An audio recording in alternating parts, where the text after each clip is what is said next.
வந்தே மாதரம். பிபிசியிடம் மனம் தெரிந்த பேரறிவாளன். தம்பி பேரறிவாளா, யாரால் உயிரோடு இருக்கிற நீ? யாரால் நீ, முருகன், சின்னசாந்தன் 3 பேர் யாரால் உயிரோடு இருக்கிறீங்க? மனசாட்சி அப்படின்னு ஒன்று இருந்ததுன்னா மனசாட்சியை தொட்டு சொல்லு. நளினி தன் புத்தகத்தில் என்ன ஜெபமணி மோகன்டா தெய்வம்னு எழுதியிருக்கா. ஏன்னா நீங்கள் 3 பேர் உயிரோடு இருக்கிறதுக்கு தூக்கு தண்டனை தப்பிச்சதுக்கு நான் தான் காரணம். குமுதன்.comல பேட்டி, ஜூனியர் விடலின் பேட்டி எடுத்து போட்டு ஜட்ஜிக்கிட்ட காட்டி தான் உங்கள் தூக்கு தண்டனைக்கு தடை விதித்தாங்க. ரைட், அது உண்மை தானே? உங்களெல்லாம் வந்து ஜெயிலில் பார்த்தனே, ஞாபகம் இருக்கா? வேலூர் ஜெயிலில் வந்து பார்த்தனே. என்ன சொன்னீங்க அப்போ முருகனா யாரோ சொன்னாங்க, நாங்கள் வெளியே வரோம், வைகோபாலசாமியும் குளத்திருமணி என்ன பண்ணுறோம் பாருங்கள் அப்படின்னு யாரோ சீரினீங்க. யாரோ 2 சாந்தன் இல்லைன்னு நினைக்கிறேன், நீயோ இல்லை முருகனோ சொல்லிப்பான்னு நினைக்கிறேன்.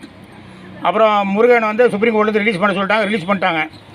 சரி, அவன் எனக்கு ஒரு தகவல் வந்தது, அவன் வந்து ஸ்பெஷல் கேம்பில் உள்ளே வச்சுருக்காங்க, அவன் சாகு வரை உண்ணாவிரதம் இருக்கிறான் அப்படின்னாங்க. அப்படின்னு சொல்லி நான் ஒரு லேடி ஆக்டிவிஸ்ட்டை கூட்டிகிட்டு காரில் போனேன்.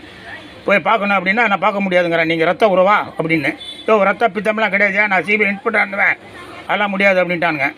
அப்புறம் அந்த அம்மா ஒரு பத்திரிகையாளர், அவங்க போய் பார்த்த உடனே ஐயா வந்திருக்கார், மோகன்ராஜ் வந்திருக்காருன்னொடனே அவன் ஜெயிலில் எடுத்து கத்துறான், ஐயா ஐயா தெய்வமே தெய்வமே அப்படின்ட்டு.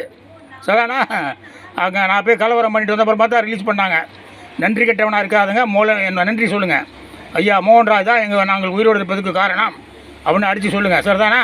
அப்போ நீங்களாம் வெறும் அம்பு தானா? சிபிஐ சொல்லிடுச்சு 2020 சிறையில் இருந்து என்ன பண்ண மாணவர்கள் எல்லாம் வெறும் அம்புகள் தானா? யார் வில்லு யார் அதை சொல்லு.